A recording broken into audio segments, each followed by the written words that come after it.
Well, I was driving another Genesis vehicle, the GV60. I had the performance all-wheel drive version of this small battery electric SUV, it's luxury SUV.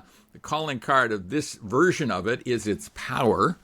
It, of course, is, as you would guess, it says performance in its name, so I guess it wants to be the performance version. It has dual electric motors. They're both 160 kilowatts, and the combined output is about 429 horsepower, approximately 429 horsepower. If you activate the boost mode, you can goose it up to 483 horsepower, which I'm not quite sure why you'd ever really need that, but just to show off, I guess you could do that. I guess in terms of overall horsepower from an electric vehicle, this isn't otherworldly when you're looking at some luxury SUVs with 1,000 horsepower, 700 horsepower, something like that. But in a smaller vehicle like this, 429 horsepower is plenty. I'll discuss performance SUVs, electric SUVs, a little later in the discussion. It's built on the same platform as many other vehicles from Hyundai and Kia. And it is classified as a zero-emission vehicle, as you would guess, being a battery electric. It got some nice exterior elements, 21-inch alloy wheels. It has what they call a vision roof with a power shade. It has power hands-free smart liftgate, which is very convenient. It has a bunch of bells and whistles to separate it from things like the Ioniq 5.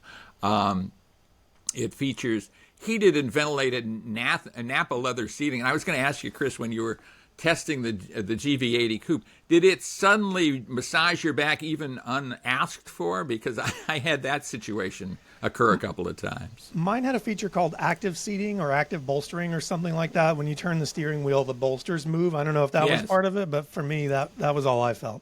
Yeah, okay. I had some instances where it decided, you've been driving long enough, maybe you need a back massage, so we're going to throw that at you from the Ergo Motion seat.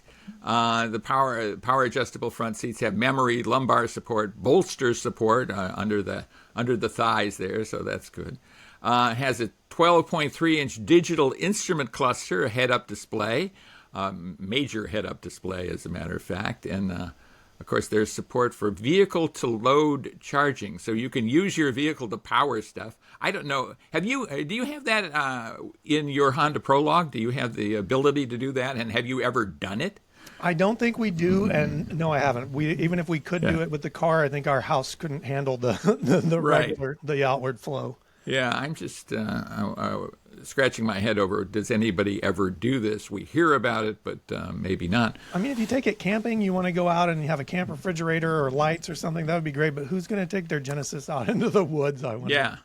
Well, and I wonder about that, and I wonder about that with its performance version. It has a big navigation system, a big display, 12.3-inch infotainment system that has navigation, AM, FM, HD radio, Sirius XM, and it has a Bang & Olufsen premium audio system, so plenty of audio there. It supports Android Auto and Apple CarPlay wirelessly, and Genesis connected services, so all of those bells and whistles are intact. It has adaptive cruise control, intelligent speed limit assist, so it alerts me to the fact that, maybe you're going a little beyond the speed limit, Jack. Highway driving assist, I don't use all that much, but the surround view monitor I do, and remote parking assist is good.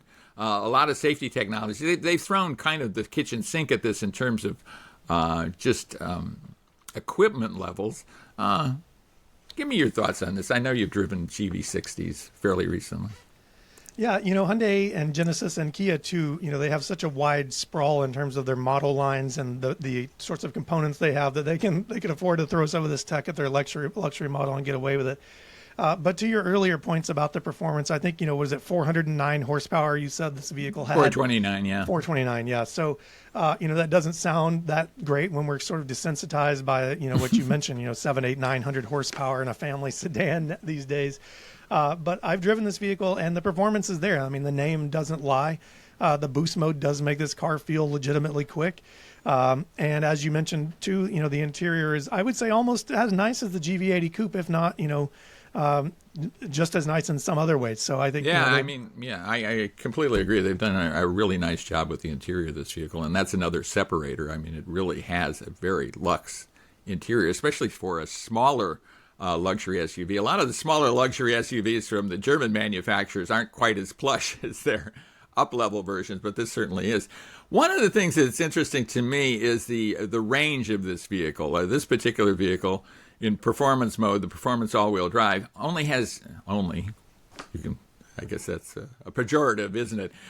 235 miles of range on a charge. As an electric vehicle owner yourself, what's your take on that number? I think our Prologue does 287, and that's good enough for us to charge once a week when we don't have a long commute. And I think a lot of people will probably overestimate the amount of range that they need. These vehicles offer pretty fast charging by today's standard. I think it's 800-volt architecture, so you can charge pretty fast.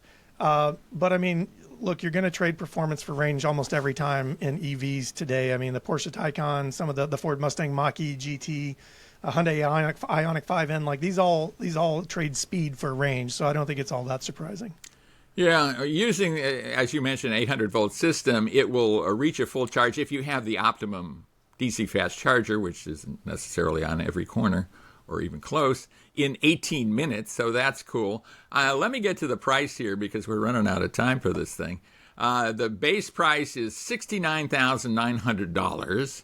And then as tested, it was about $72,000. So, I mean, this is like a lovely car in a lot of ways. It's fun. It's fun to drive. It has all of that. It has a terrific interior, looks cool, not big, and it costs $72,000. Maybe that's where I kind of trip over this thing. Otherwise, I like the GV60 very, very much. I agree. And when we come back, we will have a terrific guest for you. Bob Roderdorf is the Chief Executive Officer of the Jeep brand. I ran into him recently, and we sat down to chat. So stay with us for that, and we'll be right back right here on America on the Road.